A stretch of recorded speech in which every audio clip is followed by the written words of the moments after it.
पश्चिम बंगाल, जहां इसी महीने में विधानसभा चुनाव की वोटिंग होने वाली है और इस चुनाव में भाजपा एंड केंद्र सरकार ने कोशिश में लगी हुई है कि बंगाल की सत्ता कैसे हथियाई जाए। इसी को लेकर रोज नया बवाल बंगाल में हो रहा है। नमस्कार, मैं मुकेश उदैनिया, आप देख रहे हैं सीधे बोल यूपी। पश्चिम बंगाल के मलाला से आई एक बेहद गंभीर घटना पर देश की सर्वोच्च अदालत ने सख्त रुख अपनाया। मालदा के कालिया चक इलाके में प्रदर्शन के दौरान 7 न्यायिक अधिकारियों का कई घंटों तक घेराव किया गया। उन्हें वीडियो ऑफिस के भीतर रोक कर रखा गया और देर रात तक हालात तनावपूर्ण बने रहे। बताया गया है कि शाम करीब 5 बजे न्यायिक अधिकारी वहां पहुंचे थे और रात 11 बजे उन्हें सुरक्षित बाहर निकालने के लिए पर्याप्त व्यवस्था नहीं हो पाई। इस पूरे घटनाक्रम पर सुप्रीम कोर्ट ने स्वतः संज्ञान लेते हुए कड़ी नाराजगी जताई। चीफ जस्टिस ऑफ इंडिया ने कहा कि इस तरह की घटनाएं न्यायिक प्रतिक्रिया में सीधा वादा है और इन्हें किसी भी सूरत में स्वीकार नहीं किया जा सकता। कोर्ट ने साफ किया कि वह इस मामले में राजनीतिक रंग नहीं देना चाहते हैं, लेकिन न्यायिक अधिकारियों की सुरक्षा से समझौता बर्दाश्त नहीं किया जाएगा। घटना के दौरान हालात इतने बिगड़ गए कि जब पुलिस टीम न्यायिक अधिकारियों को निकालने पहुंची तो भीड़ ने पथराव किया और काफिले को रोकने की कोशिश की गई, जिस पर 7 अधिकारियों को घेराव हुआ। उनमें 4 महिलाएं भी शामिल थी। इस तरह से बंगाल में हो रहे हैं आरोप है कि स्थानीय प्रशासन को समय रहते सूचना मिल गई थी, फिर भी तत्काल प्रभावी कार्रवाई नहीं हुई। सुप्रीम कोर्ट ने इस पर राज्य के पुलिस और प्रशासनिक अधिकारियों से जवाब तलब किया है। प्रशासनिक अधिकारियों द्वारा समय पर डिसीजन लेना चाहिए था, लेकिन नहीं लिया गया और अनुपालन रिपोर्ट भी मांगी गई है। साथ ही चुनाव आयोग को निर्देश दिया गया है कि वह केंद्रीय बलों की जरूरत का आकलन कर केंद्र सरकार को सूची भेजें ताकि न्यायिक अधिकारी और चुनाव ड्यूटी में लगे कर्मचारियों की सुरक्षा सुनिश्चित की जा सके।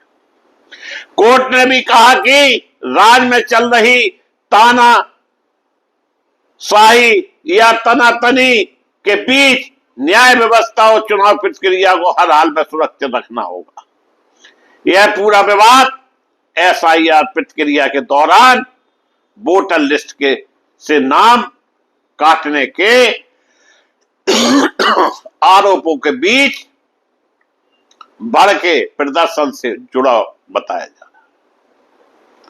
प्रदर्शनकारियों ने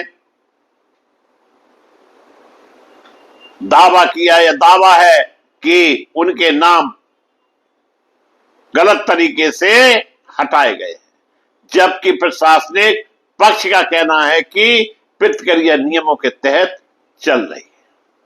घटना के बाद राजनीतिक बयानबाजी भी तेज हो गई। एक और विपक्षी दल राज्य सरकार और प्रशासन पर सवाल उठा रहे हैं, दूसरी ओर सत्ताधारी दल चुनाव आयोग और विपक्ष पर माहौल बिगाड़ने का आरोप लगा रहा है। लेकिन सुप्रीम कोर्ट ने स्पष्ट संदेश दिया कि इस मामले को राजनीति से ऊपर रखकर देखना होगा और फोकस केवल कानून व्यवस्था, न्यायिक गरिमा और सुरक्षा पर रहेगा। इस बीच पश्चिम बंगाल के राज्यपाल की प्रधानमंत्री से मुलाकात की खबर ने इस मामले को और भी संवेदनशील बना दिया है। चुनावी माहौल के बीच न्यायिक अधिकारियों के साथ इस तरह की घटना के कई गंभीर सवाल खड़े किए गए। क्या प्रशासन समय पर सक्रिय हुआ? क्या पर्याप्त सुरक्षा व्यवस्था थी? और क्या भविष्य में ऐसी घटनाओं को रोकने के लिए कड़े कदम उठाए जाएंगे? फिलहाल सुप्रीम कोर्ट की सख्ती के बाद सभी संबंधित एजेंसियों की जिम्मेदारी तय होती दिख रही है। देश की सर्वोच्च अदालत का संदेश साफ है, न्यायिक अधिकारियों की सुरक्षा से कोई समझौता नहीं।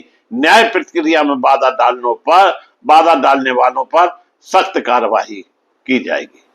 दोस्तों, पश्चिम बंगाल में जिस तरह का माहौल किया जा रहा है और जो हिंसा फैलाई जा रही है, जिसमें ना भाजपा कम है और ना ही टीएमसी, जहां जिसे दाव मिल रहा है वो अपना खेल खेल रहा है। लेकिन केंद्र में बैठी भाजपा सरकार,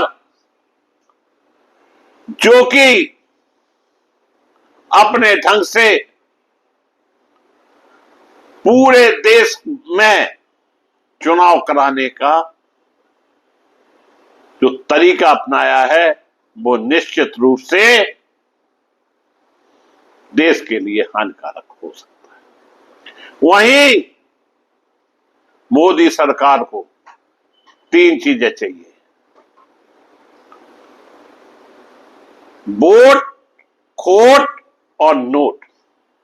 यानी वोट भी चाहिए और जो दल हैं उनमें इतनी खोट पैदा करो कि वो इनसे आकर मिल जाए, और अगर इससे भी काम ना चले तो नोट फेंको, जिस तरह से बिहार में हुआ और अन्य प्रदेशों में हुआ।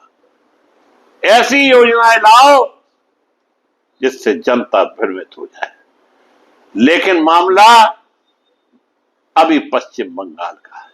देखना यह है, इतनी कोशिशों के बावजूद भी पश्चिम बंगाल में सरकार किसकी बनती है। मैं मुकेश सुदैनिया पुनः आप सभी को धन्यवाद देता हुआ अपनी बात समाप्त करता हूं।